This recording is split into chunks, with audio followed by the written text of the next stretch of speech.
वांबोरी घाटातील डोंगरगण गावाच्या शिवारात दरीमध्ये प्लास्टिकच्या गोणीत मृतदेह आढळून आल्यानंतर जिल्ह्यात खळबळ उडाली होती। दरम्यान या मृतदेहाची ओळख पटली असून किरण शिवाजी कवाणे वय 32 राहणार टाकळीमिया तालुका राहुरी असे त्याचे नाव आहे।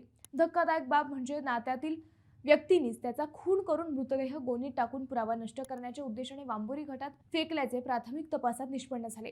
पोलीस पथकाने दोघांना ताब्यात घेतले असून त्यांची कसून चौकशी सुरू आहे। मृतदेहाची ओळख पटवणे हे पोलिसांसमोर मोठे आव्हान होते।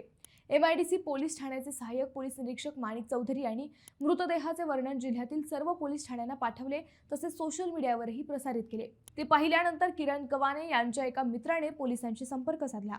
त्यानंतर पोलिसांनी टाकळीमिया येथे जाऊन नातेवाईकांना मृतदेहाचे छायाचित्र दाखवले असता त्यांनी ओळख पटवली। तपासादरम्यान किरण कवाने यांचा खून करण्यात आल्याचे स्पष्ट झाले। त्यानुसार किरणच्या नात्यातील 2 व्यक्तींना गुरुवारी चौकशीसाठी ताब्यात घेण्यात आले। रात्री उशिरापर्यंत त्यांची चौकशी सुरू होती। प्राथमिक माहितीनुसार संबंधितांनी गुन्ह्याची कबुली दिल्याचे समजते।